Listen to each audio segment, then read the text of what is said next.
స్తోత్రం. హల్లెలూయా. దేవుని పరిశుద్ధ వాక్య భాగంలో నుండి అపోస్తులైనటువంటి పౌలు ఫిలిప్పీయులకు రాసినటువంటి పత్రిక 2వ అధ్యాయము 21వ వచనాన్ని చదువుకుని కొద్ది నిమిషాలు ప్రభు యొక్క వాక్యాన్ని ధ్యానం చేసుకుందాం.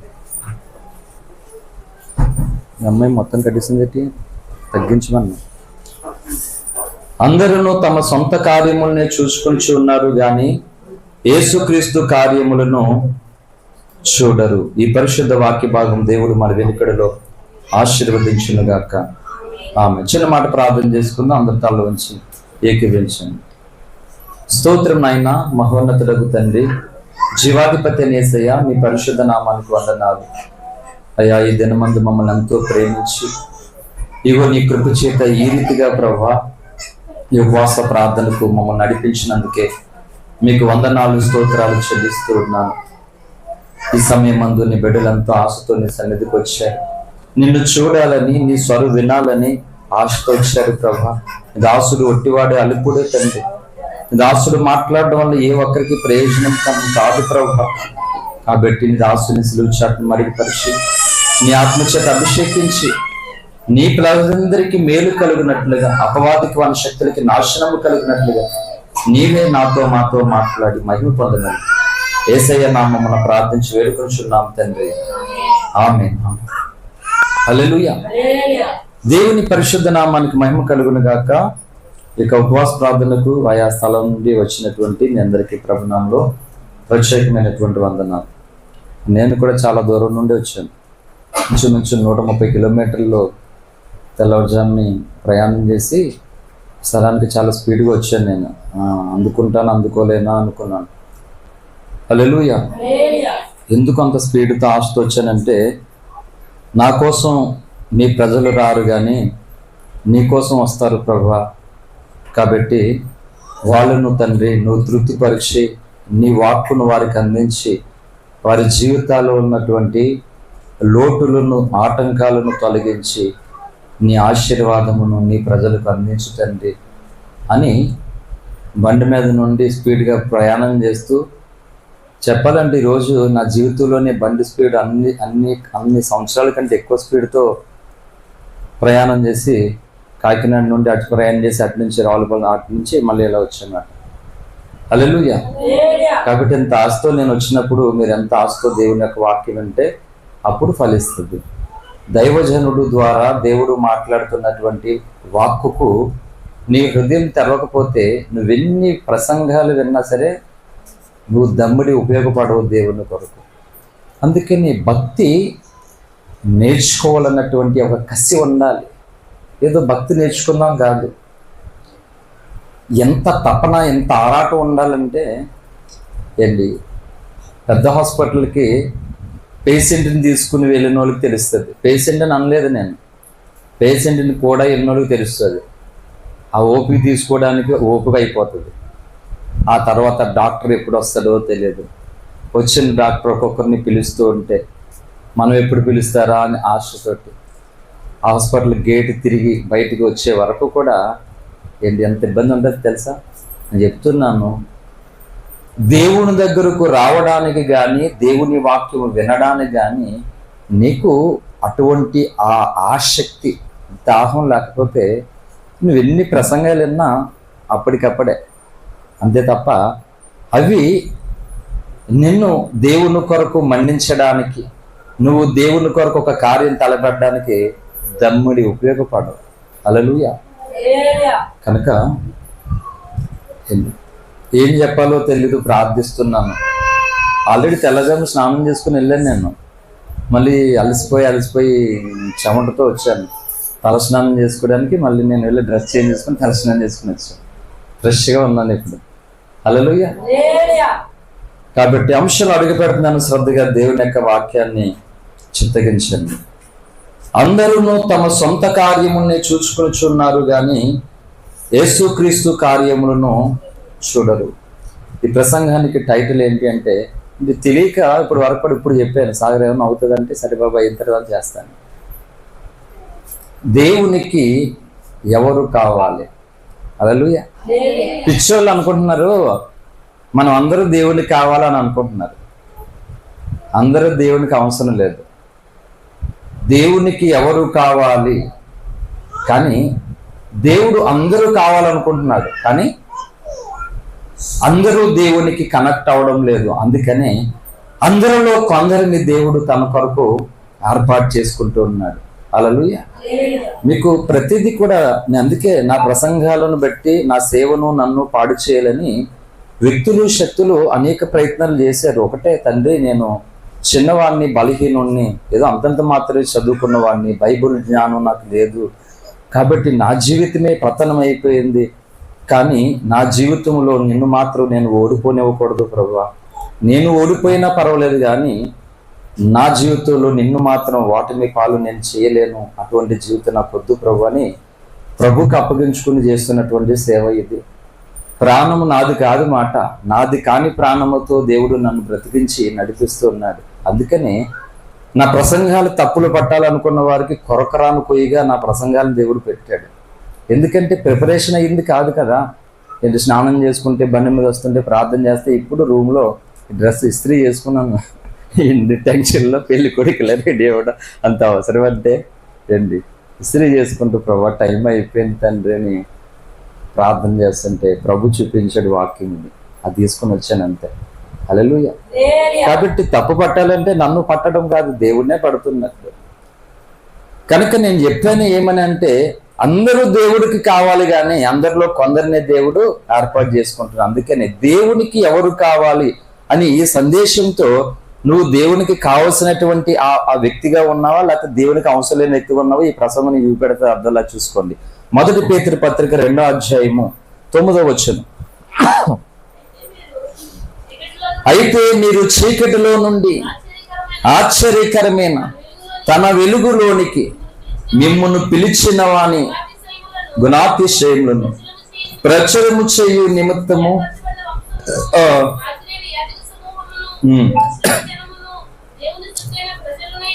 చాలండి.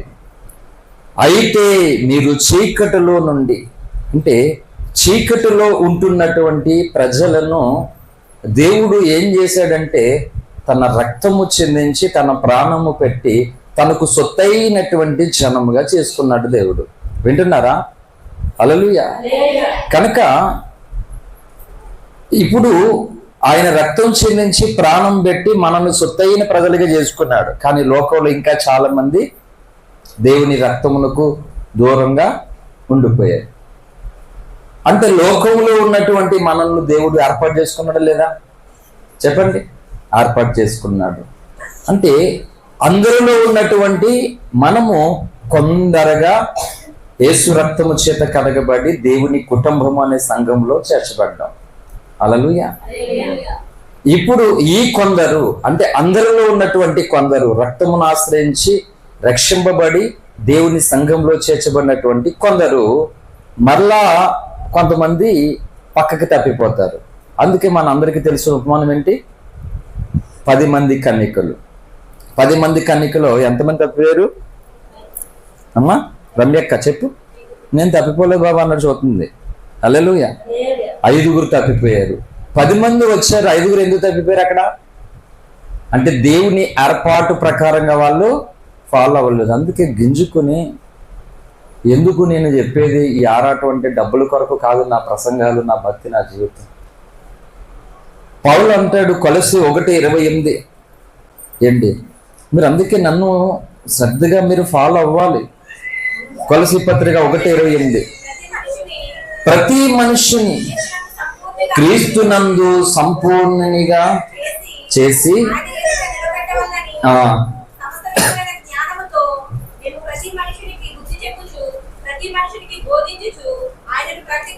చాలండి. పౌలు యొక్క బోధ, పౌలు యొక్క ప్రసంగం దేనికండి? ప్రతి మనిషిని అంట ఏంటని చూడండి. ప్రతి మనిషిని ఏం చేస్తున్నాడు? దేవుని ఎదుట నిలబెట్టాలి అని అంట. అంటే ఎందుకు నిలబెట్టాలి దేవుని ఎదుట? సిగ్గుపడే పనివారు ఉండడానిక? బహుమానము పొంది ఘనత పొందేటువంటి బిడ్డలుగా నిలబెట్టాలని. ఈ కాన్సెప్ట్ ఇప్పుడున్న బోధకులకి అందరికీ లేదు. వాళ్ళు బాగుండడం చాలా, అంతే, మిగిలిన ఏమైనా పర్లే, ఎవరిష్టం వాళ్ళది, రానే పోనే అన్నట్టుగాని. కానీ పౌలు అలా కాదు. తన దగ్గరకు వస్తున్నటువంటి ప్రతి ఒక్కరిని కూడా తన బోధ ద్వారా, ఆ పత్రికల ద్వారా యావత్ క్రైస్తవ సమాజం అంతా కూడా దేవుని యందు సంపూర్ణులుగా ఆయన ఎదుట నిలబెట్టాలని పౌలు యొక్క గురి గమ్యము. హల్లెలూయా. మొన్న ఓఫిరి గారు ఇక్కడ వాక్యం చెప్తున్నప్పుడు మీకు ఎంతమంది గుర్తుందో, ఇది చూడండి ఇలాగా ఒకసారి అందరూ చూడండి, కదులుతుంది కదా. అప్పుడు నేను ఏం చేశాను, కింద మోకాళ్ళు వేసి తీసి మొత్తం మీద పెట్టాను, సెట్ అయింది. అప్పుడు ఏమన్నారు నన్ను అయ్యగారు,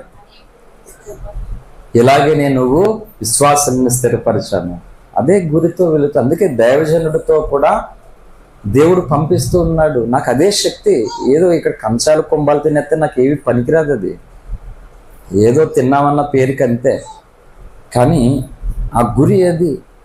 నేను దేవుడి పని చేయనప్పుడు, దేవునికి నేను ఉపయోగం లేనప్పుడు నాకు అసలు ఏ సౌకర్యం వద్దు, ఏ భోజనం వద్దు, నిద్ర ఆహారం ఇంకోటి చెప్పినాను, ప్రాణం కూడా వద్దు, నాకు చచ్చిపోవడమే మేలు నాకు. ఎందుకు? నేను దేవుని కొరకు బ్రతుకుతున్నా, దేవుని కొరకే పెంచాలనుకుంటున్నా, ఈ స్థిరపరచాలి అందరని నేను. కాబట్టి దేవుడు నాకు ఇచ్చిన అభిషేకము, తలాంతులు, ప్రత్యక్షతలు దేని కొరకు అంటే దేవుడు నాకు కావాలి, నేను దేవుని ప్రజలను, దేవునికి నచ్చినట్లుగా బ్రతకాలనుకున్న ప్రజలను ఆయన ఎదుట నిలబెట్టడానికి. మరి మీరు నాకు అవకాశం ఇవ్వలేదనుకో, నిలబెట్టగలిగితేనా? ఇల్లు కట్టడానికి మేస్త్రిని పిలిచి సిమెంట్ ఇవ్వలేదు, ఇటుక ఇవ్వలేదు, ఏమి ఇవ్వలేదు, ఇల్లు కట్టమన్నా కడతాడా? మరి మిమ్మల్ని దేవుడు తన కొరకు తయారు చేయమన్నాడు, నిలబెట్టమన్నాడు నన్ను. దాని కొరకు 20 ఏళ్ళుగా భయంకరమైన అవమానాలు, అక్రమాలకి, మోసాలకి, అవమానాలకు గురైపోయి బ్రతుకుతాను. మరి ఏది నన్ను అలా చెక్కు, నన్ను అలా నిలబెట్టన్నావో లేరి, ఏం చేయను? హల్లెలూయా. కాబట్టి 10 మంది కన్యకులు వచ్చారు, రక్షింపబడి సంఘానికి వచ్చి వాక్యం వింటున్నట్లుగా వచ్చారు 10 మంది. 5 పక్కకి వెళ్ళిపోయారు. ఎందుకు? దేవుడి దగ్గర సరైనటువంటి ఆ క్రమములో వారు లేరు. అందుకనే ఆ ప్రసంగం చాలా శ్రద్ధగా వింటే బైబిల్ కాలేజీ కూడా వెళ్ళవలసిన అవసరం లేదు అని చెప్పారు. చదువు లేకపోయినా పర్లే. దేవునికి ఎవరు కావాలి అని అంటే ఇప్పటి వరకు అందరూ కావాలనుకుంటున్నాం. అందరు ఎందుకు కావాలి దేవునికి? హల్లెలూయా. స్కూల్లో మాస్టర్కైనా సరే మాట వినేవాళ్ళు కావాలి, అవునా కదా? అందుకే మూలవాక్యం చదవండి సారి. అక్క ఎలాగ అక్క, పరిగెట్టే అక్క, జాగ్రత్తగా చదువు.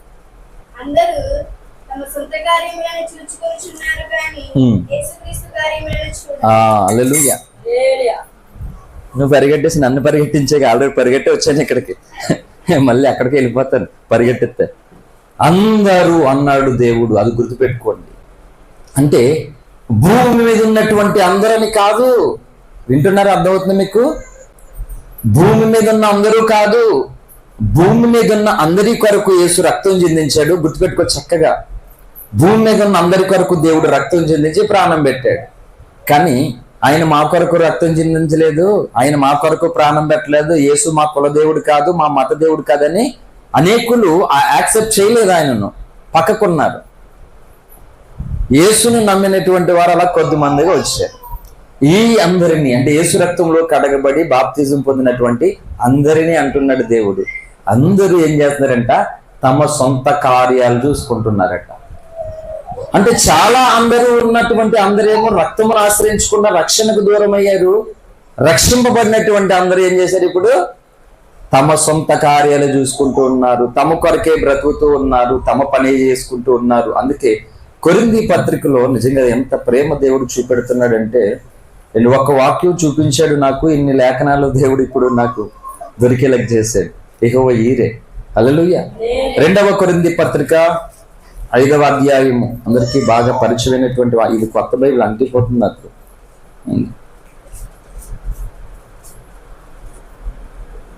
15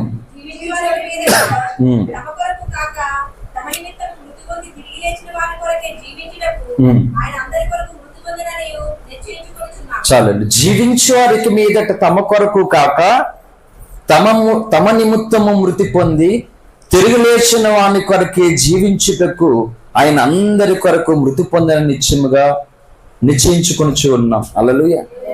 జీవించేవారు దేని కొరకు జీవించాలట చెప్పండి? తమ కొరకే కాదంట, తమ నిమిత్తం, అంటే నీ నిమిత్తము యేసయ్య ఈ త్యాగం చేశాడు, ఈ సాక్రిఫైస్ చేశాడు, దాని నిమిత్తం నువ్వు చేయాలట. అంటే డోర్స్ ఓపెన్ చేసేయండి, ఎందుకు ఆరాటం? ఆ డోర్ ఈ డోర్ తీసేయండి, పర్వాలేదు. ఇంకా కాలం ఇంకా రాలేదు మనకి, ఇప్పుడు దోమలు ఏం కొడతలేదు కదా.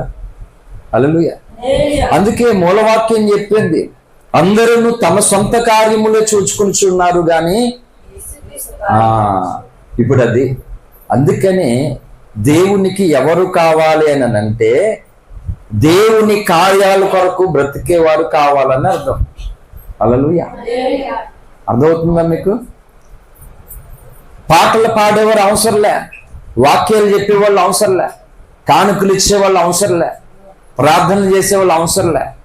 కానీ నా పాట యేసయ్య కొరకు, నా కానుక యేసయ్య కొరకు, నా ప్రసంగం యేసయ్య కొరకు, నా ప్రార్థన యేసయ్య కొరకు, అంటే యేసయ్య కొరకు అన్నటువంటి నినాదం కావాలి దేవునికి. హల్లెలూయా. చాలా స్థలాలలో మీటింగ్స్కి వెళ్తాం, ఏంటి ఏం జరుగుతుందో తెలుసా? పాటలు పాడే వాళ్ళు అందరూ వచ్చేస్తారు, ఎవరు నచ్చిన పాటలు పాడేసుకుంటారు. వాక్యం చెప్పేటప్పుడు ఆ పాడే వాళ్ళు ఎవరు కనబడరు, అక్కడ వెళ్ళిపోతారు. అంటే వాళ్ళు దేని కొరకు ఉన్నారు? పాటలు పాడడం కొరకు. అంటే అవసరాన్ని బట్టి సినిమా పాటలు పాడకుండా యేసయ్య పాటలు పాడుతున్నారు. అంటే వాక్యం వద్దా నీకు? పాటలు పాడేవాళ్ళు ఉండాలి, లేకపోతే బాగోదు. వాక్యం వద్దా? ఇలా మాట, అందరూ తమ సొంత కార్యాలు, అంటే తమ సొంత ఆలోచనతోటి వెళ్ళిపోతున్నారు. దేవుడికి నేను దగ్గర అవ్వాలి, నిజమే, నాకు ఈ కష్టం ఉంది, బాధ ఉంది, దుఃఖం ఉంది, శ్రమ ఉంది, ఈ పరిస్థితి ఉంది, బలహీనత ఉంది అని కూడా నేను దేవునికి దగ్గరగా ఉండాలి అని కూడా నేను దేవునికి ఉపయోగపడాలి, దేవుని కొరకు ఏదో చేయాలి, దేవునికి సహకారిగా ఉండాలి అనే ఆసక్తి పరులు కావాలి దేవునికి. హల్లెలూయా. అంతేగాని నీ కొరకే నువ్వు బ్రతికేలా ఉంటే, ఒక మాట చెప్తున్నాను, యేసు రక్తం ఎందుకు నీకు చెప్పు? పరలోక రాజ్యం ఎందుకు నీకు? యేసయ్య నీ కొరకు ఎందుకు ప్రాణం పెట్టి తిరిగి లేచి మళ్ళీ రావడం ఎందుకు? అంటే ఏ లోకంలో నువ్వు చీకటి అన్నది 1 పేతురు 2:9 ప్రకారంగా చీకటిలో నుండి అన్నాడు దేవుడు. అంటే పాపములో, అంధకారములో దేవుడు ఎరిగినటువంటి ఆ స్థితిలో ఇన్ని అర్థాలు చీకటి అంటే. అక్కడ ఉంటున్నట్టు మనల్ని దేవుడు ఏర్పాటు చేసుకుని రక్షించి ఇప్పుడు నిన్ను వెలుగు దగ్గరికి నడిపిస్తే, వెలుగు దగ్గరకు వచ్చి, వెలుగులోనికి వచ్చి రాకడకు సమీపిస్తున్నటువంటి ఆ కాలంలోనికి నువ్వు ఉండి కూడా ఇంకా నీ సొంతముగానే నువ్వు బ్రతుకుతూ నీ సొంత కార్యాల కొరకు నువ్వు జీవిస్తే మరి దేవుడు నిన్ను ఎలా ఎన్నుకుంటాడు చెప్పండి? చాలా నష్టపోతారు క్రైస్తవులు, అర్థం కావట్లేదు. అందుకే లోపల బాధ ఉన్నది కనుక నా కళ్ళు తిరిగి నాకు నొప్పి వస్తే మీరు బాధపడుతున్నట్లుగా దేవుని సన్నిధికి వస్తున్నటువంటి తన ప్రజలు దేవునికి దగ్గర అవ్వలేకపోతూ ఉన్నారు, దేవుని భావజాలంలోనికి రాలేకపోతున్నారని నా హృదయం అంతా వేదనతో, బాధతో నిండిపోతుంది మాట. హల్లెలూయా. తమ్ముడు ప్రసాద్ అవసరాన్ని బట్టి పొగడ్డం కాదు, అసలు నిన్న కాక మొన్న రక్షింపబడ్డాడు, నిన్న కాక మొన్న వచ్చాడు. తక్కువ సమయంలో, నేను చాలా తక్కువ సమయంలో 2 నెలల 14 రోజులైంది నేను చర్చికి వెళ్ళి బాప్తిజం పొందడానికి. 2 నెలల 14 రోజులు నాకు ఇంచుమించు. ప్రసాద్ కూడా నేను చూస్తున్నంతలో అంత తక్కువ షార్ట్ టైంలో తన బాప్తిజం పొందాడు. అంతేకాకుండా పాటలు నేర్చుకోవడానికి చాలా ఆశపడుతున్నాడు, వాక్యం చదవడానికి ఆశపడుతున్నాడు, అవి విన్నటువంటి దాంట్లో ఎవరికొకరు షేర్ చేయాలని ఆశపడుతున్నాడు. అలాగే కుటుంబం కొరకు కూడా కష్టపడుతున్నాడు. దేవుని సన్నిధిలో మనము మన బాధ్యత కలిగి మన కుటుంబాన్ని కాపాడుకోవడం కొరకు కష్టపడాలి. అలాగే దేవుడు ఒక నూతనమైన నిత్య జీవం ఇస్తున్నాడు మనకు, ఒక శ్రేష్టమైన కుటుంబం. అందులో అబ్రాహాము, పౌలు, ఏలియా, మోషే శ్రేష్ఠ భక్తులు ఉన్నారు అక్కడ ఆ కుటుంబంలో. వాళ్ళని కలుసుకోవాలి మనం. ఆ కుటుంబంలో కూడా వాళ్ళు అనాలి, అరే బాబు, లేక తమ్ముడు, కడుకు, కూతురు, చెల్లెలు, అక్కలు, మీరు భలే చేశారు తెలుసా ఆ రోజు భూమి మీద, నా పని కొరకు భలే చేశారని యేసయ్య వాళ్ళు ఎదుట అన్నప్పుడు వాళ్ళు కూడా మనల్ని అనాలి. ఏలియా కూడా అనాలి, నేను ఒక్కడనే ఏలియా రోషం కలిగిన అనుకున్నాను, అరే మీరు భలే తయారయ్యారా. నిజమే, ఏలియా కూడా అనాలండి. ఇలాంటి సంఘం గురించి నేను వాళ్ళు చెప్పిన ప్రసంగాలు తీసుకొచ్చి ఇక్కడ అప్లై చేసేసి రాసేసుకుని నాకు చెయ్యను. అలా నేను అవసరాన్ని బట్టి చెప్తాను ఎవరిదైనా సరే. ఏలియా కూడా ఆనందపడాలి. ఎలా అంటే మీరు చాలాసార్లు ఏలేమంటే ఆసక్తి కలిగిన ప్రార్థనా పనులు చేయండి అని అన్నారు కదా. మీకు ఒక విషయం చెప్పనా, ఆ రోజు నా ముందు ప్రజలు 2 తలంపులతో ఉన్నారు. ఒకటి బయలు ప్రవక్తను ఆరాధించేటువంటి వారు, ఒకటి యెహోవా దేవుని ఆరాధించే వాళ్ళు ఉన్నారు. కానీ మీ కాలంలో అలా కాదు అసలు. దేవుణ్ణి నమ్ముకున్న వాళ్ళు 1000 రకాలుగా ఉన్నారు మీ కాలంలో. మీ ముందు నమ్ముకోలేని వాళ్ళు ఇంకా ఎన్నో రకాలుగా ఉన్నారు. కాబట్టి ఏలే కూడా అంటాడో, నిజం చెప్పాలంటే నా కాలంలో నేను చేసిన పని కంటే ఈ కాలంలో మీరు చేసిన పని చాలా గొప్పదని అనాలన్నమాట భక్తులు మన కోసం. అలా చేయాలి భక్తి అంటే. అందుకని పరలోకంలో అంటే ఒక అమ్మ అంటే ఏం చేద్దంట, నీళ్ళు వేస్తుందంట, ఇంకో అమ్మగారు వెళ్ళి పూలు కోసుకుంటుందంట. మరి పూలు ఎవరు ఎట్టుకుంటారు? ఇంకో అమ్మ ఎట్టుకుంటుంది. ఇంకా మంచి మంచి పనులు ఇల్లే తీసేసుకున్నారు. ఇక్కడ పనిచేసుకుంటారు కదా, ఇక్కడ వడ్డించడం నా పని, కడగడం నీ పని, తుక్కు పాడేయడం ఇంకో పని అట్టుగా, నీళ్ళు వేసేయడం ఒక అమ్మ పని అంట, పూలు కోసేయడం ఇంకో అమ్మ పని అంట, ఎత్తుకోవడం ఇంకో అమ్మ పని అంట. మరి మాకు ఏముంటదేమో, ఇంకా చూడటమే దూరం కూర్చోండి, నోట్లో లాలిపాప్ పెట్టుకోండి, మీరు అలా చేసుకుంటే మేము అలా చూస్తుంటామంట. మోకాళ్ళ ప్రార్థన కలిగి ఊపిరి ఆగిపోతూ ఉన్నా సరే దేవుని పని జరగలేదే అన్నటువంటి వేదన, బాధ హృదయంలో కలిగినటువంటి వారికి పరలోకంలో శ్రేష్టమైన పని అప్పగిస్తాడు దేవుడు. హల్లెలూయా. కాబట్టి దేవుని పక్షముగా మనం ఈ భూమి మీద ఉండుటకు భక్తి ఆధారము మాట. హల్లెలూయా. నిజానికి నేను ఈరోజు 100% వాక్యం ఇక్కడ చెప్తానని అనుకోలేదు. ఎందుకంటే నాకు అవకాశం లేదు. మన సంఘ బిడ్డలు ఇల్లు కట్టుకుంటే శంకుస్థాపన చేసి వచ్చాను. ఇక్కడ అవకాశం లేదు, నేను రావడానికి మిస్ అవ్వాలి. పాపము ఒక వారం రోజులుగా నాకు ఖాళీ లేక, అవకాశం లేక వాళ్ళు వాయిదా వేసేసాను. పాపం నా కోసం వెయిట్ చేస్తున్నారు వాళ్ళు. అలాగా ఇంకా తప్పని పరిస్థితుల్లో మొన్నంతా నైట్ అన్నవరం అన్నపర్తి ఊరు వెళ్ళి నైట్కి వచ్చి మళ్ళీ మార్నింగ్ వాకలపూడి సేవకుల మీటింగ్కి వెళ్ళి రాత్రి కొద్దిసేపు అంటే 1 గంట అయ్యింది పడుకునేసరికి. 5 గంటలకు తనే ఫోన్ చేసి, నేను అలారం పెట్టుకోను, నువ్వు ఎప్పుడు లేస్తావు చెప్పు అంటే అన్నాడు. సరే అప్పుడు లేచినట్టు, నేను ఒకవేళ లేకపోతే నాకు ఫోన్ చేయను. తను ఫోన్ చేశాడు. 5 గంటలకి ఫోన్ చేస్తే లేచి ప్రార్థన చేసుకుని స్నానం చేసుకుని కరెక్ట్గా 6-10 అయిపోయింది బండి ఎక్కేసరికి. అంత స్పీడ్గా నేను వెళ్ళాను. ఎందుకు అంటే మీకోసం ఇక్కడికి రావడం కొరకు. హల్లెలూయా. సో దేవుడు కూడా మన కోసం వచ్చాడు ఈ భూమి మీదకి. అందుకు చెప్తున్నాను, నా కోసం కాదు గొప్ప, ఇస్తారక్క. హల్లెలూయా. యేసయ్య మన కోసం వచ్చాడు ఈ భూమి మీదకు. ఈ భూమి మీదకు ఒక మాట చెప్తున్నాను, అక్కడ మన వాళ్ళు ఉన్నారు, ప్రేమతో పిలిచారని వచ్చాను. కానీ ఇక్కడ భూమి మీద యేసయ్యకి ఎవరున్నారని చెప్పండి. యేసయ్యను మతం పేరిట, కులం పేరిట అవమానించే వాళ్ళు ఉన్నారు. యేసును నమ్ముకుని భయంకరమైనటువంటి ద్రోహులుగా, మూర్ఖులుగా, వేషధారులుగా బ్రతికేటువంటి నామకార్థ క్రైస్తవులు ఉన్నారు ఇక్కడ. కానీ అటువంటి ప్రజలు ఉన్నా సరే నా కొరకు ఎదురు చూసేటువంటి బిడ్డలు ఉండరా వాళ్ళ కోసం అన్నట్లుగా యేసయ్య ఇంతమందిని చూసి అంతమందిలో నన్ను కోరుకునే బిడ్డల కొరకని వచ్చాడు ఈ భూమి మీద. అంటే నీ కొరకు నా కొరకు వచ్చాడు యేసయ్య. ఇప్పుడు చెప్పు, యేసయ్య రాక నీ కొరకు నా కొరకు అయినప్పుడు ఆయన రాకను నీ జీవితము నా జీవితం ద్వారా దుర్వినియోగం చేస్తావా? అవమానాలు పాలు చేస్తావా? ఆయన నామాన్ని దూషించేటువంటి వ్యక్తిగా, కుటుంబంగా, సంఘంగా ఉంటావా? చెప్పండి, ఉండవా? ఎవరు రమ్యక్క? హల్లెలూయా. ఇంకా ఆమె అన్నదంట, ఏం చెప్పో తెలియదు మళ్ళీ చెప్పందంట. ఈ ఏంట్రో ఈ రోజు పొద్దున్నే నా మీద అడ్డాడితే రమ్యక్క వీడికి దారిలో ఈ అక్క పట్టేసుకుంది అనుకుంటారు. ఈ అక్క పట్టుకోలేదు దారిలో. హల్లెలూయా. I'm very happy. మిమ్మల్ని అందరం చూసేసరికి చాలా హ్యాపీగా, ఆనందంగా ఉంది. కాబట్టి శుభ సందర్భంలో ఒక పాట పాడుకుని మనం ముందుకు సాగుదాం. ఎందుకంటే దేవుడు మనల్ని ఎంతో ప్రేమిస్తూ ఉన్నాడు. దేవుని ప్రేమ, దేవుని కృప లేకపోతే మనం ఏం చేయలేం. పర్వాలేదు, అది 3వది కొంచెం వాల్యూమ్ పెట్టు. కొంచెం నేను కొంతమందికి ఉపశమనం కలిగించడానికి ఈ మధ్య 3వ తమ్ముడు. ఓకే, దేవునికి స్తోత్రం. హల్లెలూయా.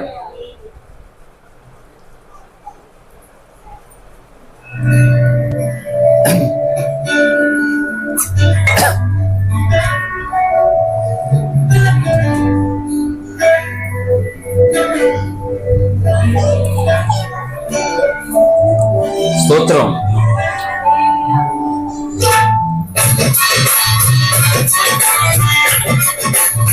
చెప్పలు కూడా అందరూ కూడా.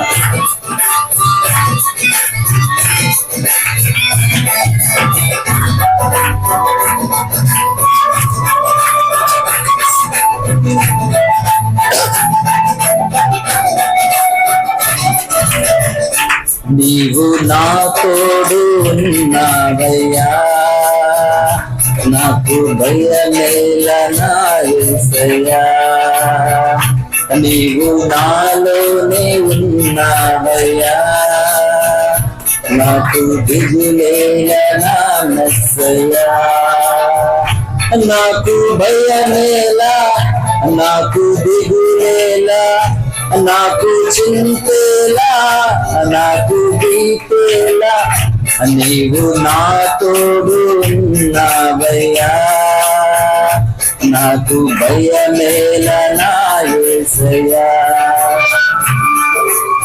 నిజమే, దేవుడు మనకు తోడుగా లేకపోతే మనం భయపడాలి. దేవుడు మనతో మాట్లాడకపోతే మనం భయపడాలి. ఆయన మన తోడుంటాడు. అమ్మా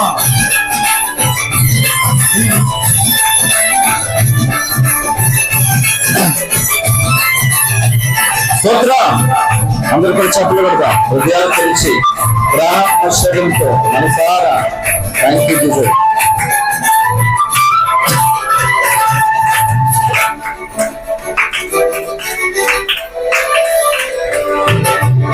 కష్టములో నష్టములో నా తోడు ఉన్నాడు, వేదనలు ఆ వేదనలు నా చెంత ఉన్నావు.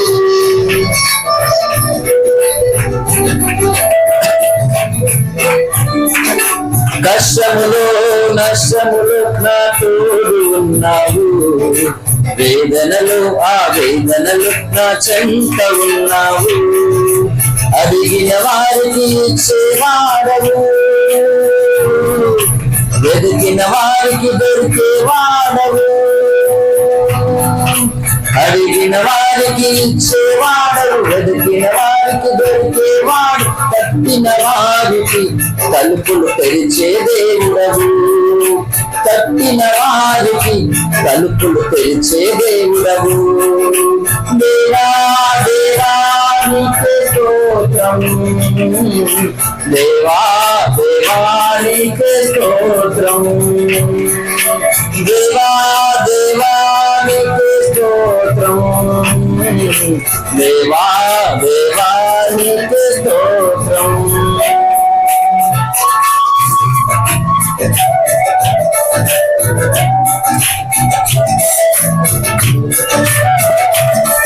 స్తోత్రం. అందరూ కూడా మనసారా దేవుని సన్నిధిని అనుభవిస్తూ దేవుని శక్తి చేత ఈ స్థలం నుంచి వెళ్ళాలి.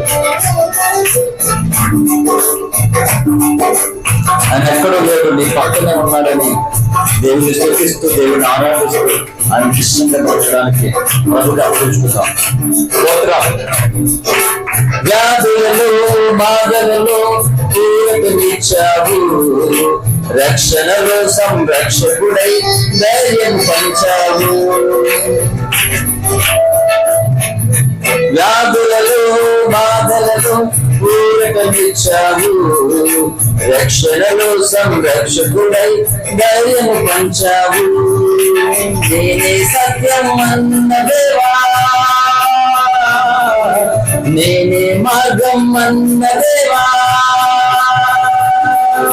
నేనే సత్యం అన్న దేవా, నేనే మార్గం అన్న దేవా, నేనే జీవము అని పలికిన దేవా, నేనే జీవము అని పలికిన దేవా. దేవా దేవా నీకే స్తోత్రం, దేవా దేవా నీకే స్తోత్రం, దేవా దేవా నీకే స్తోత్రం, దేవా దేవా నీకే స్తోత్రం. నీవు నా తోడు ఉన్నావయ్యా, నాకు భయమేలా నా యేసయ్యా. నీవు నాలోనే ఉన్నావయ్యా, నాకు దిగులేలా నా మెస్సయ్యా. నాకు భయమేలా, నాకు దిగులేలా, నాకు చింతేలా, నాకు భీతేలా, నీవు నా తోడు ఉన్నావయ్యా, నాకు భయమేల నా యేసయ్యా. దేవునికి స్తోత్రం. హల్లెలూయా. కనుక దేవుడు ఈ భూమి మీదకు ఎక్కువ తీసేది సార్ మూడోది ఓకే, మనకు తోడుగా ఉన్నాడు ఈ భూమి మీదకి వచ్చి యేసయ్య. కానీ మనకు తోడుగా ఉన్న దేవునికి నువ్వు తోడుగా ఉన్నావా ఏంటి? నాకు ఇక్కడే నా జీవితంలో కలిగినటువంటి భయంకర పరిస్థితి ఏంటంటే నేను ఆల్మోస్ట్ తోడుగా ఉంటాను అందరికీ. ఎలాంటి తోడు తెలుసా? ఒక మాట చెప్తున్నా, గుర్తుపెట్టుకోండి. 10 మంది బాడీ గార్డులు ఒకరిని కాపలా కాయడానికి వాడు చుట్టూ ఉన్నా సరే, ఆ 10 మంది బాడీ గార్డులో నేను ఒక్కరిని ఉంటాను, ఎందుకు పనికిరాదు. అంటే ఇది అహంతో గర్వముతో చెప్పేటువంటి మాట కాదు. ఆ 10 మంది బాడీ గార్డులు ఎందుకు తోడుగా ఉంటారు అంటే వాళ్ళు శాలరీ కోసం. హల్లెలూయా. అందుకని హన్నాకు, భక్తురాలైనటువంటి హన్నాకు తన భర్త ఒక అద్భుతమైన మాట చెప్పాడండి. భార్య భర్తలు ఈ సందేశాలు, ఈ మాటలు ఏంటి అవసరం మాట. 1 సమూయేలు గ్రంథంలోనికి రండి. 1 సమూయేలు గ్రంథం 7వ వచనం చదవండి అమ్మ. 1 సమూయేలు గ్రంథం 1వ అధ్యాయం 7వ వచనం.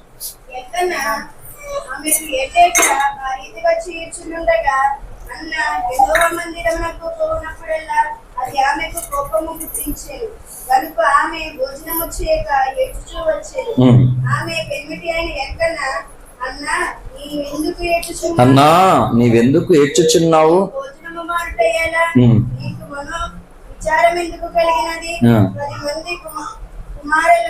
కుమారుల కంటే నేను నీకు విశేషమైన వాడును కానా. అలాగే చాలు. చూడండి ఏమన్నాడు, తన భార్య అని అంటున్నాడు. చాలా ప్రేమించేవాడు హన్నాను, అల్కానా. ఎంత ప్రేమించినా తనకు పిల్లలు లేనందువల్ల చాలా దుఃఖపడుతూ బాధపడుతుంది. పైగా సవితిపూరు తప్పలేదు తనకి, చాలా ఇబ్బంది పడుతుంది. ఆవిడ అంటున్నాడు, ఎందుకమ్మాయి నువ్వు అంత ఏడుస్తున్నావు, ఎందుకు బాధపడుతున్నావు? నీకు 10 మంది కుమారుల కంటే నేను ఎక్కువ కాదా నీకు అంటున్నాడు. హల్లెలూయా. నిజమే. 10 మంది బాడీ గార్డులు కాపలా ఎందుకు కాస్తున్నారంటే వాళ్ళ శాలరీ కొరకు. కనుక ఈరోజు అనేకులకి నా జీవితంలో అంత తోడుగా, అంత సపోర్టెడ్గా, ఇటు భక్తి జీవితంలో అటు కుటుంబ జీవితంలో వారు స్థిరపడాలి, దేవుని కొరకు బ్రతకాలి, సమాజంలో వారికంటూ ఒక మంచి గౌరవాన్ని కలిగినటువంటి వారు ఉండాలని నేను తోడుగా ఉండే దాని కొరకు. హల్లెలూయా. ఏ నోషన్కి లేకపోతే ఎండ్ చేయకూడదే, ఆగిపోయింది మొత్తం. సాగర్ లాక్ కూడా తెలియదు.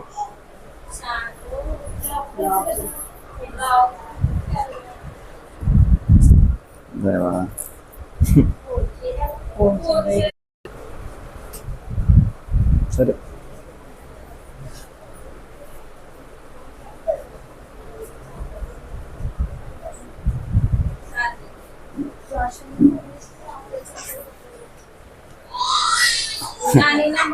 ఏ బోధకుడికి ఇలాంటి పరిస్థితి రాకూడదు.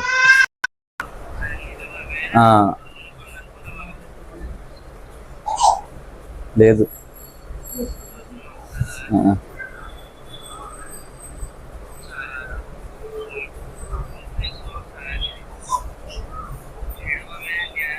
లేడు, లైవ్ ఇచ్చి వెళ్ళిపోయాడు.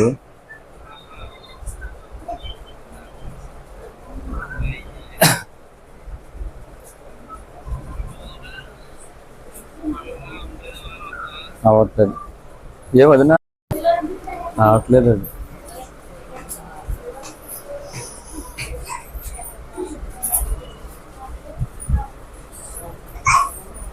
సరే లేదు, అర్థమైందా? ఏదో సేవ చేసుకుంటూ వెళ్ళిపోవడం కాదు, ఒక గురి, ఒక గమ్యం మాట. ప్రస్తుత తరములో ఉన్న టెక్నాలజీని బట్టి అండి రకరకాలుగా సమాజాన్ని సాతానుడు పాడు చేస్తున్నాడు. కాబట్టి నేను చేసే ప్రార్థన కూడా ఏంటంటే, ఏ టెక్నాలజీ అయితే పాపములకు కారణమవుతుందో అదే టెక్నాలజీని నేను దేవుని సేవ కొరకు వాడాలి ప్రభువా, నాకు కావాలి. అందుకే ప్రొజెక్టర్ ఇచ్చారు దేవుని కృప బట్టి, ల్యాప్టాప్ కావాలి, స్క్రీన్ కావాలి, కెమెరా కావాలి. ఎందుకంటే వీటి ద్వారా అనేకులకు అవసరమైనప్పుడు, ఇప్పుడు నా వీడియో ఉంది, నా హెల్త్ ఇష్యూస్ ఉంది, ఆ విజువల్స్ ఉన్నాయి, ఇలాంటి వైట్ బోర్డ్ ఉన్నప్పుడు అయినా సరే ప్రొజెక్టర్ మీద మనం ప్లే చేసేయచ్చు. స్క్రీన్ లేనప్పుడు ప్రొజెక్టర్ ఉంది, ల్యాప్టాప్ అది ఉంది అనుకో, మీటింగ్స్కి వెళ్ళే స్థలంలో తీసుకెళ్ళిపోతాం. వీలైతే క్లాత్ తెరకుంటాం, స్క్రీన్ ఉంటుంది, అక్కడ 5 నిమిషాలు ఆ క్లిప్ వేస్తాం. అంటే కొంతమంది వినడము ద్వారా ఆసక్తి కలిగిన వాళ్ళు ఎలా వింటారు? ఆసక్తి ఉన్న వాళ్ళు ఎన్ని డిస్టర్బెన్స్ అయినా వింటారు. ఎందుకంటే నాకు తెలుసు, నేను అలా వింటాను. నాకు రక్తం ఎక్కిస్తున్నప్పుడు, సెలెన్స్ ఎక్కుతున్నప్పుడు కూడా దేవుని వాక్యాన్ని శ్రద్ధగా వినేవాడిని. నేను ప్రార్థనలో భయంకరమైన డిస్టర్బెన్స్లు ఎదురవుతున్నప్పుడు కూడా పక్కన వాళ్ళు ఆ శబ్దాలు నన్ను తాకుతున్నా దేవుని స్వరం వినేవాడిని. ఆసక్తి పరులు ఎన్ని డిస్టర్బెన్స్ వచ్చినా ఆ లింక్ దేవునితో లింక్ అయిపోతుంది. కొంతమందికి అది లేనప్పుడు కనీసం చూడడం ద్వారా అయినా దేవుని వైపు తిరుగుతారు. అందుకని నేను అన్ని విధాలుగా వినేవారికి వినే విధంగా, చూసేవారికి చూసే విధంగా దేవునిని ప్రకటించాలి, చూపించాలని ఇన్ని ఆశయాలతో ప్రార్థన చేస్తుంటే పరిస్థితి ఏం చెప్పినా ఉన్నాయన్నీ పోతున్నాయి. చేసే ప్రార్థన ఏంటి? లేని కావాలి. ఈ లైవ్ సెండ్ కూడా పోయింది, ఆ కాంగో కూడా పోయింది, మళ్ళీ ఎన్నో తిప్పలు పడ్డము దానికి. అది ప్రస్తుతం అది కూడా డమ్మీ క్యాండిడేటే. అన్నీ పోయినాయి. ఆ మెగాఫోన్ కూడా పోయింది, అది కూడా పోయింది, ప్రస్తుతం ఫోన్ కూడా పోయింది. నేను చేసే ప్రార్థన ఏంటి? దేవుని స్వార్థ కొరకు ఈ విధమైనటువంటిది కావాలి ప్రభువా అని చెప్పి. అంతే తప్ప కానీ నా కొరకు నేను ఏమీ చూసుకోలేదు. ఇప్పుడు దేవుని కార్యము కొరకు చూడాలని ఒక ఆరాటం మాట. కాబట్టి దేవునికి ఎవరు కావాలనేటువంటి ఈ సందేశంలో ఏంటి, మనం ఎక్కడున్నాం, ఏ స్థితిలో ఉన్నాం చూసుకోండి. ఏ బాబు కూర్చో, కూర్చో, హల్లెలూయా. అమ్మా పాపతోటి తర్వాత ఆడుకుందరు. ఎందుకు అంటున్నానంటే దేవుడి దగ్గర మనకంటే గనులైనటువంటి దేవదూతలు ఉన్నారు. ఉన్నారా లేరా? ఒక దేవదూత ఈ భూమి మీదకి వచ్చింది అనుకో, వచ్చింది కాదు, వచ్చాడు. దేవదూత అంటే ఏంటి? ఫీమేల్ కాదు, మేల్, పురుషుడు దేవదూత. ఆడదూతను పంపించలేదు దేవుడు. దేవదూతకి క్రిస్మస్లో గౌన్లేసి రెక్కలేసి వేస్తారు, కానీ దేవదూతలు ఎవరు అంటే పురుషులు, వాళ్ళు మేల్, నాట్ ఫీమేల్.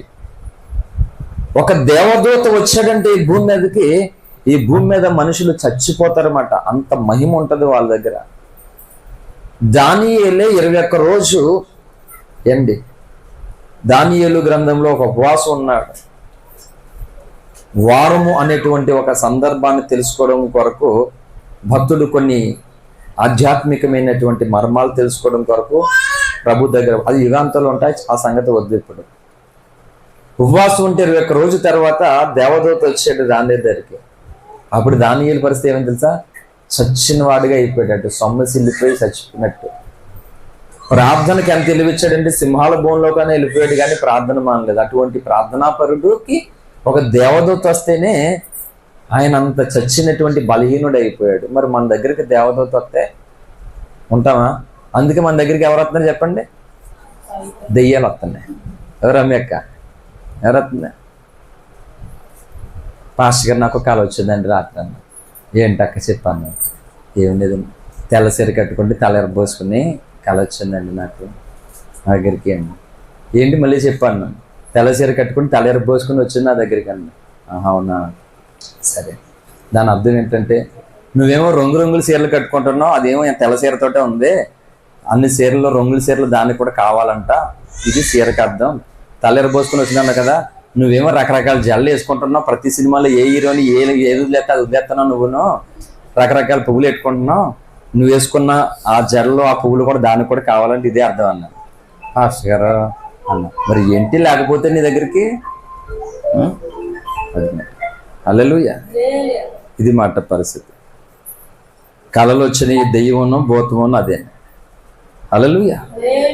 దేవదూతలు రావడం లేదు ఈరోజు. ఏంటి, ఒక కోనేటిలో మనం చెప్పాను కదా అక్కడ ప్రసంగంలో, కోనేటి దగ్గరికి ఎవరు వచ్చారు? పెదవసల ప్రసంగం చెప్పాను, గొప్ప అవకాశం అనేటువంటి మెసేజ్తో. కోనేటిలోనికి ఒక దేవదూత వచ్చి నీళ్లు కదిపడట. అప్పుడు ఏమైంది? కోనేటిలోకి ఎవరైతే మొదట దిగుతారో వాళ్ళకి స్వస్థత కలిగింది. పెదవసల రాంబాబుల దగ్గర క్రిస్మస్ బిడ్డలు చెప్పాను, ఈరోజు ఆ దూతలు ఎవరంటే దేవుని సేవకులు అని. అందరు సేవకులు దూతలు కాదు.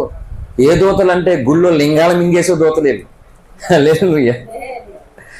ఏదో సామెత ఉంటే తెలుగు సామెత, దళ్ళో గుడ్లు కొంతమంది దెబ్బతారట. అంటే దళ్ళో గుడ్లు ఏటరా అనుకో చాలా మంది. మాకు బాతులు ఉండే చిన్నప్పుడు, బోళ్ళు బాతులు ఉండే, చాలా బాతులు ఇంట్లో పెట్టే వరకు మేము ఆటకి వెళ్ళకూడదు. అందుకని చాలా ఎర్లీగా బాతులు దొరికినట్టుగా తీసుకొచ్చేసి పెట్టేసుకోవాలి శుభ్రంగా. బాతులు ఏం చేసి తెలుసా, తెల్లరగట్ల ఈ తెల్ల సమయంలో నైట్లో ఎడతాయి కదా గుడ్లు, దళ్ళుల్లో అక్కడ ఎడిసి గుడ్లు. మా బాతులు ఎట్టిన గుడ్లు కొంతమంది ఎత్తుకెళ్ళిపోయేవారు. ఫస్ట్ నుంచి ఎత్తుకెళ్ళిపోవడమే. ఇప్పుడు నన్ను కూడా అలాగే ఎత్తుకెళ్ళిపోతున్నారు చాలా మంది. ఆ గుళ్ళు అక్కడెక్కడ ఎట్టేసిన గుడ్లు ఎత్తుకెళ్ళిపోయేవారు.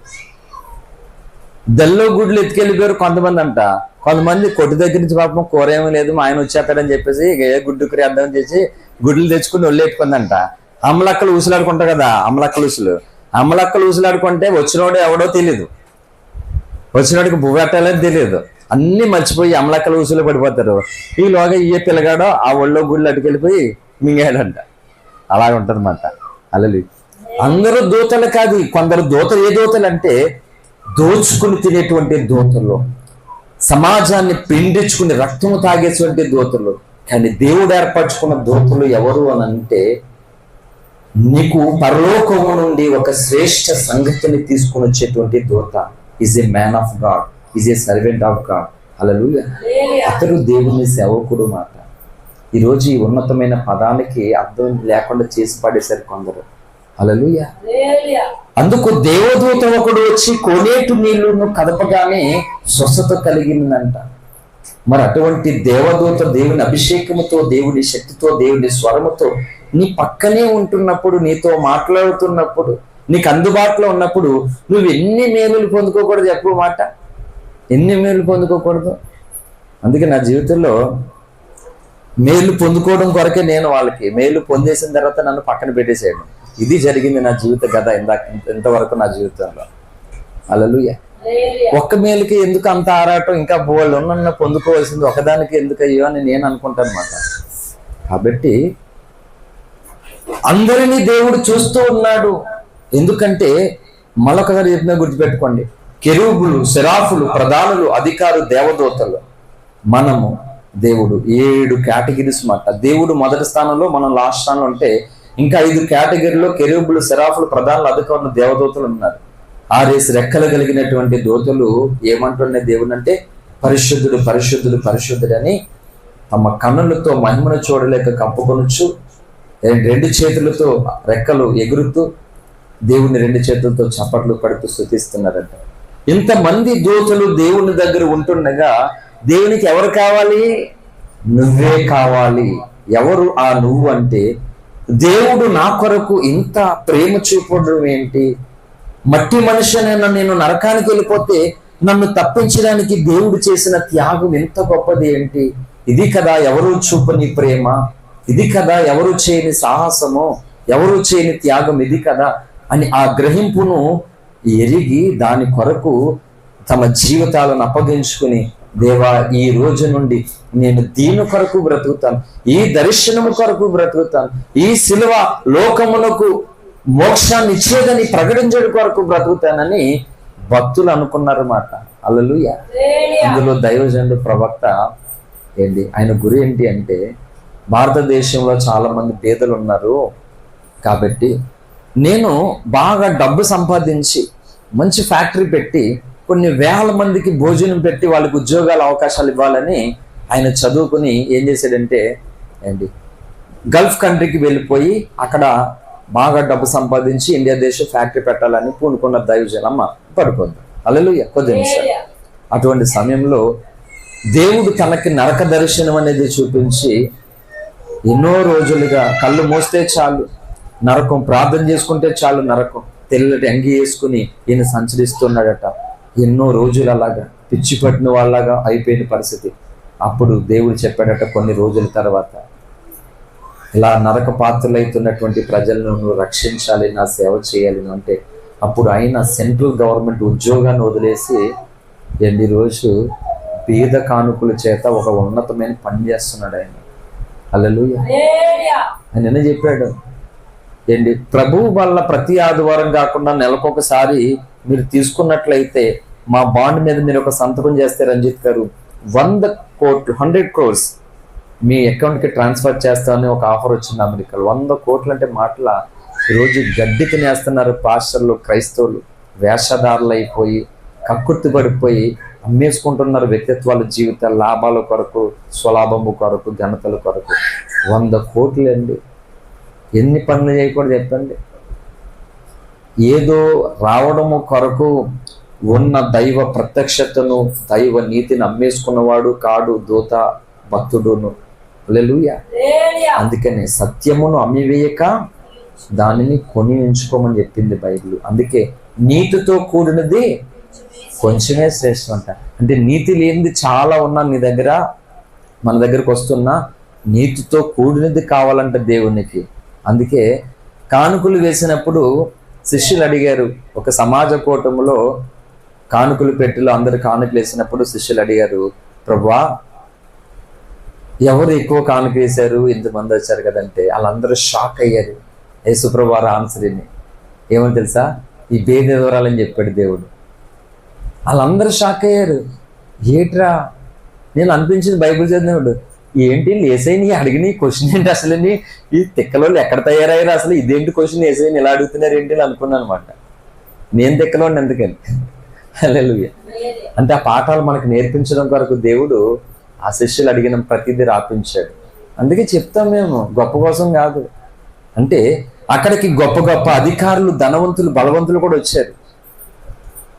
కానీ భేద వివరాలదే గొప్ప అని చెప్పాడు ఏసై, మిగిలిన వాళ్ళది కాదు. అదేంటి ప్రభు వాళ్ళ దగ్గర ఏమీ లేదు కదంటే ఏసై అన్నాడు, అవును ఏమీ లేదు కదా, ఆ ఉన్నది వేసేసింది ఆమె, ఆ ఉన్న జీవితం వచ్చేసింది. అందుకే నా దగ్గర ఈడేంటి రక్తం లేనివాడు ఈడి సేవలే చేస్తాడు అన్నారు నన్ను. అర్థమైందా మీకు? రక్తం లేనివాడు వీళ్ళు ఏం సేవ చేస్తాడు అన్నారు. గట్టిగా గాలి వేస్తే ఆ గాలికి ఎగిరిపోతాడు, వీడు బాప్తిజం ఎలాగెత్తాడు, ఈడు ఆ బాప్తిజం ఇవ్వడు. అందుకే నా వీడియోలు చూడండి, బాప్తిజం ఇచ్చిన వాళ్ళు ఎలాంటి అజానుభావులకి ఇచ్చారు. ఇక దేవాల అత్తగారు మాయంగారు ఫస్ట్ అజానుభావులు ఇక్కడ కదా. హల్లెలూయా. 8,000 మంది పైగా చూశారు తెలుసా బాప్తిజం వీడియో. అది 8,000 మంది పైగా చూశారు చిన్న వీడియో వాళ్ళ అత్తయ్య మామయ్య గారికి. బాప్తిజం వీడు ఏమి మోగలడు, ఎగిరిపోతాడు గాలికి అన్నారు నన్ను. క్రైస్తవులే అండి, అన్యులన్నా పర్లేదు, ఎందుకంటే వాళ్ళకి తెలియదు యేసయ్య ప్రేమ, యేసయ్య కొరకు నా తీర్మానం తెలియదు. కానీ క్రైస్తవులకి తెలుసు కదా. అందుకే చెప్తున్నాను, ఎవరు కావాలి దేవునికి? డబ్బున్న వాళ్ళు, బలం ఉన్న వాళ్ళు, అందు ఉన్న వాళ్ళు, ఆస్తున్న వాళ్ళు ఎవ్వరు అవసరం లేదు దేవునికి. ఎన్ని నీకు ఉన్నా దేవునికి లోబడమే మిన్న అని అనుకున్నవారు కావాలి దేవునికి. హల్లెలూయా. నాకు ఇది ఉంటుంది, నా మాట అంటే ఇది అని కాదు. కుష్టి వ్యాధి కలిగినటువంటి, పక్షవాతం కలిగినటువంటి ఒక వ్యక్తికి ప్రార్థన చేయించడానికి తన గురువు గారు కోరుకున్నారు. తీరా యేసుక్రీస్తు ప్రభు వారు లూకాసు వార్తలో మనకు కనబడుతుంది, చూడొద్దులే, వెళ్ళాడు ప్రార్థన చేయడానికి. నన్ను కూడా అన్నారు మన వాళ్ళు, ఫోన్లో ప్రార్థన చేసేస్తే సరిపోని ఇంత దూరం వచ్చంటే, ఫోన్లో చేయవలసిన ప్రార్థన ఫోన్లో చేస్తాను, మిగిలినది దగ్గరికి వచ్చే చేసే ప్రార్థన ఇది ఫోన్లో చేసే శంకుస్థాపన ప్రార్థన ఫోన్లో ఎలా చేస్తాం అంటే, నా బాధ చూడలేక వాళ్ళు ఎరిగారు, చూస్తున్నారు, రెస్ట్ ఉండదు, ప్రయాణాలు చేస్తారు, మళ్ళీ ఇంత దూరం ఎందుకు. అయ్యో అది కాదు, ఇది ఫోన్ ప్రార్థన కాదు.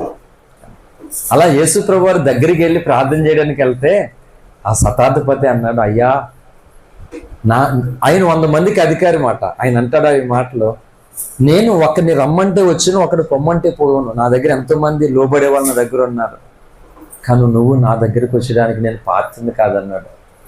ఆయన అధికారం, బలవంతుడు, ధనవంతుడు అధికారం అతని దగ్గర ఉన్నది. కానీ యేసయ్య ముందు ఎలాంటి తగ్గింపు అంటున్నాడు ఆయన, నువ్వు ఉన్న చోటను ఒక మాట సెలవిస్తే చాలు, నా దాసుడు స్వస్థ పొందేస్తాడంతే, నువ్వు ఇక్కడికి రావక్కర్లేదయ్యా, పైగా నువ్వు ఇక్కడికి రావడానికి కూడా నేను యోగ్యుని కాదంటున్నాడు. ఇది మాట. అంటే ఈరోజు సంఘాలు భక్తి నేర్చుకోవడం లేదు, గుడికి వెళ్తున్నారు కానీ ఎన్ని సంవత్సరాలు నిన్న అదే విధానంతో ఉన్నారన్నమాట. దేవుని పట్ల నీ కమిట్మెంట్ ఏంటంటే ఏమీ లేదు, అన్ని ఆచారాలు మారలేదు కొంతమందికి. అందుకే అందరూ తమ సొంత కార్యాలు చూసుకుంటున్నారంటే, వీళ్ళు యేసయ్య ప్రేమ చూసిన వాళ్ళే, యేసయ్య వల్ల దీవించబడిన వాళ్ళే, యేసయ్య వల్ల మేలు పొందిన వాళ్ళ వల్లే. యేసయ్య వల్ల ఎన్నో కార్యాలు పొందుకున్న వాళ్ళే, కానీ యేసయ్య కార్యాలు యేసయ్య పనికి మాత్రం వీళ్ళు మాత్రం అవకాశం ఇవ్వడం లేదు, దూరంగా ఉంటున్నారు అన్నమాట. అందుకనే దేవుడు బాధపడుతూ చెప్తున్నాడు అన్నమాట. ఏండి నువ్వు గుర్తుపెట్టుకోండి, దేవుడు బాధపడుతూ ఉంటే పాటలు పాడుకుంటూ బ్రతికేస్తావా నువ్వు?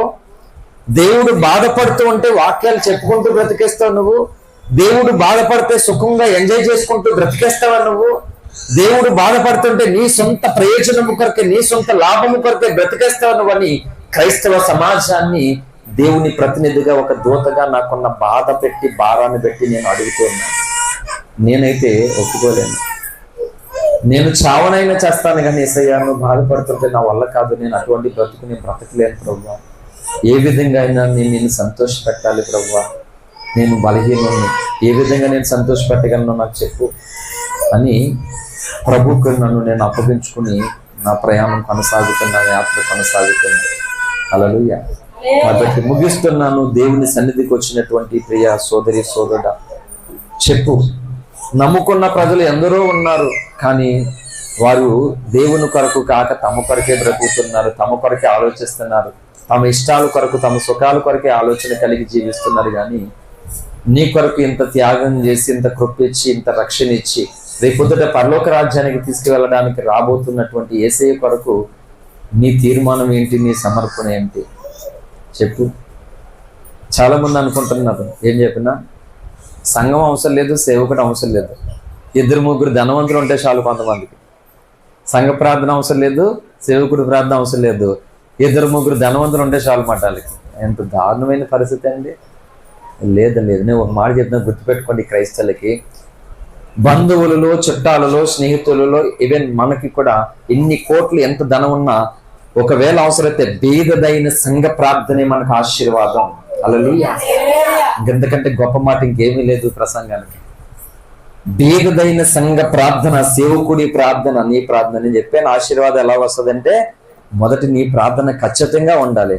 నీ ప్రార్థన చేసుకోకపోతే సంఘ ప్రార్థన దేవుడు, సేవకుడు ప్రార్థన దేవుడు చేయనివాడు, ఆపేస్తాడు మాట. ఆ ప్రార్థన చేస్తున్నా కానీ దేవుడు మధ్యలో అడ్డేస్తాడు. అందుకని సేవకుడు, సంఘము నా కొరకు కన్నీరు కారుస్తున్నారు, ప్రార్థన చేస్తున్నారు. ఆ ప్రార్థన వ్యర్థం కాకూడదు ప్రభువా, ఆ ప్రార్థన నాకు అవసరం, ఆ ప్రార్థన నాకు ఆశీర్వాదం అని ఎవరైతే ఆ ప్రార్థనకు సహకారులుగా కన్నీరు కార్చి ప్రార్థన చేసుకుంటారో వాళ్ళకి త్వరగా పనిచేస్తుంది. అందుకని సేవకుడే ఉపవాసం ఉండి ఏడుస్తాడు సమస్యల కోసం, సంఘం ఏమో ప్రార్థన చేస్తుంది ఉపవాసం ఉండి ఆన్లైన్ ప్రార్థనలను, మిగిలిన వాళ్ళు ఏమో వాళ్ళకి నచ్చినట్లుగా బ్రతికితే దేవుడు ఎలా చేస్తాడండి? ఒంట్లో బాగాలేదు ఇంకొకరికి ఈ టాబ్లెట్ వేసుకోవాలి, ఇంజెక్షన్ చేయించుకోవాలి. ఇప్పుడు వాళ్ళు ప్రేమించే స్నేహితులు వచ్చారు, ఏరా ఏంటి అంటే, ఏం లేదు నువ్వు అంటే నాకు చాలా ఇష్టం కదా, నేనంటే నీకు చాలా ఇష్టం. నో డౌట్, అందులో ఏమీ లేదు. ఓకే అంటే ఆ ఇంజెక్షన్ చేయించుకోలేకపోతున్నాను రా, భయం వేస్తుంది, ఆ టాబ్లెట్లు వేసుకోలేకపోతున్నాను, చూస్తుంటేనే భయం వేసేస్తుంది. కాబట్టి సరే నువ్వు నా కోసమేమో నువ్వు యాపిల్ తీసుకురావట్లేదు, దానిమ్మకాయలు తీసుకురావద్దు, నువ్వేమి ఇంజెక్షన్ చేయించుకో, నువ్వేం టాబ్లెట్లు వేసుకొని అంటే, సరే స్నేహితుల కోసమైనా వాళ్ళు ఇంజెక్షన్ టాబ్లెట్లు వేసేసుకున్నారు అనుకుందాం, వీడికి రోగం తగ్గితే జన్మలో.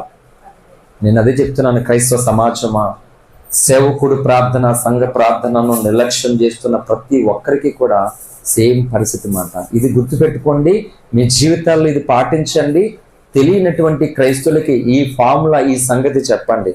ఇంకా చెప్పండి ఏమనంటే, నేను మీ కొరకు ప్రార్థన చేస్తున్నాను, మీరు మీకు తెలిసినటువంటి వారి కొరకు ప్రార్థన చేస్తారు కదా, చెప్పండి కలిసినప్పుడు, ఇగో మీ సమస్య కొరకు, మీ కుటుంబం కొరకు, మీ భక్తి కొరకు నేను మీ కొరకు ప్రార్థన చేస్తున్నాను. మా సేవకుడు కూడా ప్రార్థన చేస్తాడు, ఎందుకంటే మేము అంశాలు చెప్పినప్పుడు చేస్తాడు ఆయన. కాబట్టి మేము మీ కొరకు చేస్తున్న ప్రార్థన వ్యర్థం కాకుండా మీలో కార్యం చేయాలంటే మీరు కూడా ప్రార్థన చేసుకోవాలి అనే సంగతి చెప్పండి. ఇప్పుడు చెప్పాను కదా మెడికల్ వే, అది మాట. కనీసం ఎవరైనా అలా చేస్తారా? స్నేహితుల కోసం టాబ్లెట్లు, ఇంజెక్షన్ ఎవరైనా వేసుకుంటారా? ఎవరు వేసుకోరు అలాగా. ఇక రమ్యక్కనే టాబ్లెట్లు వేయించడానికి ఇంట్లో వాళ్ళకి తలపని తోపు వచ్చేస్తుంది, అప్పుడు జోసఫ్ దిగుతాడు అక్కడ. అలాగే ఎక్క వేసుకుంటుంది ఇప్పుడు టాబ్లెట్, గొట్టబెట్టి వేసాడేమో మనం వేసుకోదు అక్క. అసలనే వెళ్ళి దగ్గరలో ఒగ్గుసేపు పట్టుకుని వేసినట్టుగా వేయాలి వెళ్ళి. లేకపోతే రమ్య బాధ లేక నేను వేసేసుకుందాను, ఆమెకి తగ్గదు, పైగా నాకు పెరుగుతుంది, అది మాట. అర్థమైందా? సో ప్రార్థన కూడా అంతే అండి. నేను అందరికీ చెప్తాను, ఓఫిరి గారు దైవజనుడు ఇంత వయసు వచ్చిన అన్ని పోరాటాలలో ఏంటి దేవుని సంఘాల కొరకు, దేవుని రాకడలో మనమందరము ఎత్తబడడం కొరకు ఆయన ఎంతో కన్నీరు కారుస్తున్నాడు. ఓఫిరి మినిస్ట్రీస్ కొరకే కాదు, ప్రపంచంలో ఉన్న అన్ని సంఘాల కొరకు ఆయనకు ఆ బాధ్యత అప్పగించాడు దేవుడు. అందుకని ఆయన ఉద్యోగాన్ని వదులుకున్నాడు, ఎన్నో పనులు వదులుకున్నాడు. ఆయన దేవుని పని కొరకు బ్రతుకుతున్నాడు, సిలువైన క్రీస్తుని చూపించడం కొరకు బ్రతుకుతున్నాడు. కాబట్టి ఆయన శిష్యుడిగా నేను ఆ పని కొరకే బ్రతుకుతున్నాను. ఈ పనిలో బ్రతకడానికి సహకారులుగా రండి మీరు. హల్లెలూయా. నన్ను పొగిడేవారుగా ఉండి దేవుని పనికి నువ్వు ఉపయోగపడకపోతే ఆ పొగడుతున్న నాకు ఉపయోగపడదు. నాకు కమ్మని చక్కటి మంచి భోజనాన్ని, బట్టలు, లేకపోతే విలువైనవి నాకు కానుకగా ఇచ్చి నేను చెప్తున్నటువంటి దేవుని సందేశాన్ని నువ్వు తీసుకోకపోతే, నువ్వు పాటించకపోతే దాన్ని బట్టి నేను సంతోషించను. ఏదో ఇచ్చారని నేను పొగడను, సంతోషపడను. నాకు ఏది ఇవ్వలేదని నేను ఏడవను, బాధపడను. కానీ దేవుడు మాట్లాడుతున్నటువంటి మాటకు నీ జీవితంలో ఎందుకు నువ్వు చోటు ఇవ్వలేకపోతున్నావు, ఎందుకు నీ జీవితంలో మార్పు చెందలేకపోతున్నానని నేను దాని కొరకే ఏడుస్తాను. దీనికి దేవుడే సాక్ష్యం. హల్లెలూయా. కాబట్టి సేవకుని ప్రార్థన, సంఘ ప్రార్థన చాలా చాలా విలువైనది. కాబట్టి నేను అది చెప్పాను. నేను ఈరోజు స్వస్థత పొంది, ఆరోగ్యాన్ని పొంది సేవ చేస్తున్నానంటే సంఘము తల్లిలాగా చేసిన సేవ, కన్నీరు, ప్రవక్త, సంఘాలు, అనేక మంది క్రైస్తవ సమాజము ఏంటి, నన్ను ఎరిగిన వారు, ఎరగిన వారు ఎంతో మంది కన్నీరు కార్చారు. నా ప్రార్థన ఏంటంటే నేను బ్రతకడం కొరకు ఇన్ని వేల మంది కన్నీరు కార్చారు ప్రభువా. సో ఆ కన్నీటికి ప్రతిఫలముగా నేను నీ కొరకు బ్రతకాలి ప్రభువా. నా కొరకు కాచిన కన్నీళ్ళు, వాళ్ళు అర్పించిన అర్పణలు వ్యర్థం కాకూడదు ప్రభువా. వాళ్ళు సంతోషించేటువంటి ఘనమైన పని నేను చేయాలి ప్రభు అని నేను అనుదినం అనుక్షణము కూడా దేవునికి అప్పగించుకుని బ్రతుకుతాను. కాబట్టి అందరూ తమ సొంత కార్యములు చూసుకుని ఉన్నారు కానీ యేసుక్రీస్తు కార్యములు చూడరని భక్తుడైన పౌలు ద్వారా పరిశుద్ధాత్మదేవుడు అందిస్తున్న సందేశం. కాబట్టి ప్రియ సోదరి సోదర, ఇకనైనా సరే మన జీవితంలో దేవుని వైపు చూడాలి. దేవుడు తలబెట్టిన పని కొరకు, దేవుడు చేస్తున్నటువంటి కార్యము కొరకు, దేవుడు దేని కొరకు ప్రేరేపిస్తున్నాడు, ఏ పని చేయాలని సేవకుడు మొదలు పెట్టాడు. అందుకే ఈరోజు ప్రవక్త ఢిల్లీ మీటింగ్ కొరకు ఒక మహా పని పూనుకున్నాడు, ఒక గొప్ప పోరాటాన్ని పూనుకున్నాడు. ఏంటి ఆయన పని చాలా శ్రేష్టమైనది. ఆయన పని కొరకు కాదు, దేవుని పని కొరకు. కనుక బేరదైన ఈ చిన్న సంఘం కూడా ఏం చేసాం, ఇప్పుడు ఆ పని కొరకు మనం కూడా పూనుకున్నాం. ఇదే చేయవలసిన పని. సేవకుడు కన్నీళ్లతో నీ కన్నీళ్లు ఉండాలి. సేవకుడు కష్టపడుతున్నప్పుడు ప్రాకారములాగా నీ ప్రార్థన ఉండాలి, నీ సహకారం ఉండాలి, నీ మంచి ఆలోచన ఉండాలి, అన్నీ ఉండాలి. అప్పుడు కదా దేవుడు సంతోషించేది. కాబట్టి ఇప్పుడు మన దగ్గరకు ఒక దూత వచ్చి మన హృదయాలను తట్టాడు దేవుడు. హల్లెలూయా. తన దూతను దేవుడు పంపించి మన హృదయపు తలుపులను ఇలాగా తట్టాడు. కనుక కదిలించబడాలి మనము. దేవుని వాక్యం, సమృద్ధి, వెలుగు, అభిషేకము, ప్రత్యక్ష చేత నింపబడి, అవును ఇక మీదట నీకోసమే ఆలోచించకుండా, నీకోసమే బ్రతకకుండా. అండ్ ఆడపిల్ల ఉన్న ఇంట్లో ఎంత బాధ అయిన ఇబ్బంది అంటే ఆడపిల్ల కొరకు ముందే వేసుకోవాలన్నమాట. అలా మనం పరలోకం కొరకు వేసుకోవాలి. హల్లెలూయా. పరలోకం కొరకు వేసుకోవాలండి. అండి మనం చాలా మందిని ప్రిపేర్ చేస్తున్నాం. ఏంటి దేవుని కొరకు అక్కడ మనం ఉన్నతమైన బహుమానాన్ని పొందుకోవడం కొరకు ఇక్కడ దేవుని కొరకు మనం కష్టపెట్టాలి, దేవుని కొరకు ప్రయాసపడాలి. ఇది చూసినప్పుడు అప్పుడు దూతలు ఎదుట ఇగో ఎవరు కావాలంటే వీళ్ళు నాకు కావాలంటారు. అందుకే సందేశము దేవునికి ఎవరు కావాలి చెప్పండి. ఇప్పుడు దేవునికి కావాల్సినటువంటి క్వాలిటీస్ ఏంటో నేను ఇస్తాను. ఆ క్వాలిటీస్లో నువ్వు ఎక్కడున్నావో చూసుకో. ఒకవేళ లేకపోతే అయ్యా నేను ఎవరికో కావాల్సిన వ్యక్తిగా మిగిలిపోకూడదు నా జీవితంలో, నేను నీకు కావాలి యేసయ్యా, నువ్వు నాకు కావాలి అని మన జీవితాలను ప్రభువుకు అప్పగించుకుందాం. ఈ మాటలు దేవుడు దీవించి ఆశీర్వదించును గాక. ఆమేన్. థాంక్యూ.